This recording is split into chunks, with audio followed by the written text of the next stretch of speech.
ଆଜି ଅଜା ସକାଳୁ ଉଠି କ'ଣ ଗୋଟେ ଭାବୁଛି ବୋଧେ। ଏଇ ଦେଖୁନ, ଧୀରେ ଧୀରେ କ'ଣ ଗୋଟେ ଭାବିକି ଯାଉଛି। ଏଇ ତ ବାକେଟ ଧରି ଗାଧୋଇବାକୁ ବାହାରିଲେ ଅଜା। ଏଇ ତ ଅଜା ମନ୍ଦିରକୁ ବାହାରିଲେ। ଅଜା, ଭଲରେ ଦେଖିକି ଯିବ। ଆଜି ମୋତେ ଜାମ୍ବ ଖାଇବାକୁ ଭାରି ଇଚ୍ଛା ହେଲା। ହେଲେ ଜାମ୍ବ ବାଡ଼କୁ ଯାଇ ଦେଖିଲା ବେଳକୁ ଜାମ୍ବ ସବୁ କଷି ହେଇ ଅଛି। ଜାମ୍ବ ବାଡ଼ ସବୁଜ ରଙ୍ଗରେ, ଗଛ ଲତା ଆଉ ବିଭିନ୍ନ ପ୍ରକାର ଘାସ ଦେଖିବାକୁ ବହୁତ ସୁନ୍ଦର ଦେଖାଯାଉଛି।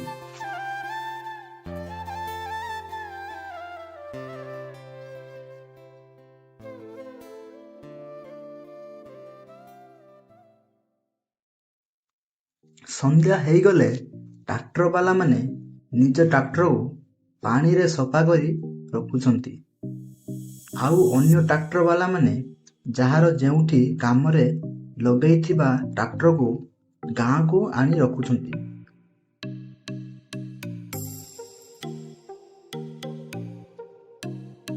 ଗାଁର ମା ମାଉସୀ ମାନେ ସନ୍ଧ୍ୟା ହେଲେ ବିଲର ଧାନ ରୁଆ କାମ ସାରି ଘରକୁ ଆସନ୍ତି।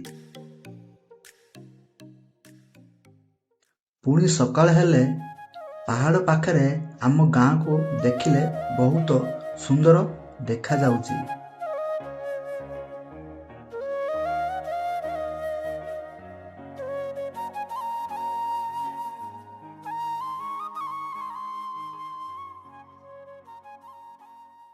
ଗୋଟେ କଥା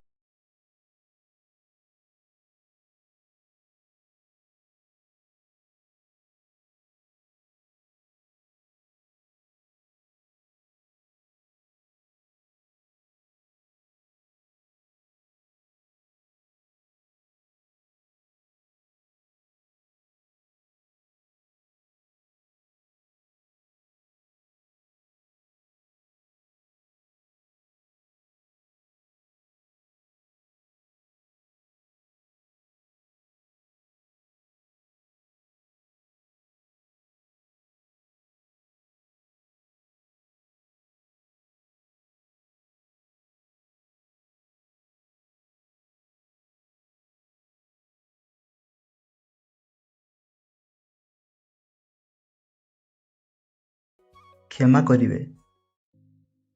ଟ୍ରାକ୍ଟର ଦ୍ୱାରା ଚାଷ କରିବା ଆଜିର ଦିନରେ କୃଷକମାନଙ୍କ ପାଇଁ ଏକ ଅତ୍ୟନ୍ତ ଲାଭଦାୟକ ଏବଂ ସହଜ ପଦ୍ଧତି ଅଟେ। ଏହାଦ୍ୱାରା ସମୟ ଏବଂ ପରିଶ୍ରମ ଦୁଇଟି ଯାକ ବହୁତ କମ୍ ଲାଗିଥାଏ। ଟ୍ରାକ୍ଟର ଚାଷର ମୁଖ୍ୟ ଲାଭ ପାରମ୍ପରିକ ବଳଦ ଚାଷ ଅପେକ୍ଷା ଟ୍ରାକ୍ଟରରେ ଅଳ୍ପ ସମୟରେ ବହୁତ ଅଧିକ ଜମି ଚାଷ ହୋଇଥାଏ। ଟ୍ରାକ୍ଟର ମାଟିକୁ ଅଧିକ ଗଭୀରତା ପର୍ଯ୍ୟନ୍ତ ଖୋଳିପାରେ, ଯାହା ଗଛର ଚେର ବଢ଼ିବାରେ ସାହାଯ୍ୟ କରେ। ଧାନ ଚାଷ ପାଇଁ ବିଲ କାଦୁଅ କରିବା କାମ ବଳଦ ଦ୍ୱାରା କରିବା ବହୁତ କଷ୍ଟକର, କିନ୍ତୁ ଟ୍ରାକ୍ଟରରେ ଏହା ଖୁବ୍ କମ୍ ସମୟରେ ହୋଇଯାଏ। ଭଲ ଭାବରେ କାଦୁଅ ହେଲେ ମାଟିର ଛିଦ୍ରଗୁଡ଼ିକ ବନ୍ଦ ହୋଇଯାଏ, ଯାହାଦ୍ୱାରା ଜମିରୁ ପାଣି ଶୀଘ୍ର ଶୁଖିଯାଏ ନାହିଁ ଏବଂ ଧାନ ଗଛକୁ ପର୍ଯ୍ୟାପ୍ତ ଜଳ ମିଳିଥାଏ।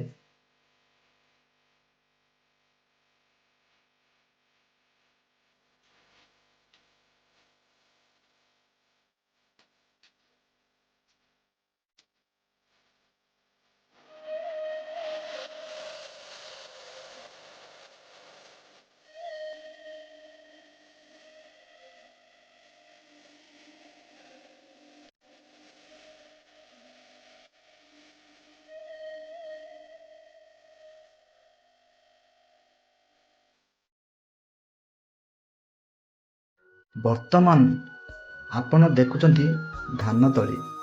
ଏଥିରେ କେଉଁ ପିଡ଼ିଆ ପକାଇଲେ ଧାନ ଗଛ ଏବଂ ମାଟିକୁ ଫାଇଦା ହୁଏ? ଏହାର ନାମ ଗମର ପିଡ଼ିଆ। ଏହା ମୁଗ ପରି ଦେଖାଯାଏ। ଆଉ ଏହାର ନାମ ୟୁରିଆ। ଏହା ଚିନି ବା ଲୁଣ ପରି ଦେଖାଯାଏ। ମୁଁ ଏବେ ଧାନ ତଳିରେ ପକାଇବା ପାଇଁ 2 ପ୍ରକାର ପିଡ଼ିଆ ଆଣିଛି। ଗମର ପିଡ଼ିଆ ଦ୍ୱାରା ମାଟିକୁ ଭୁସଭୁସା କରିଥାଏ।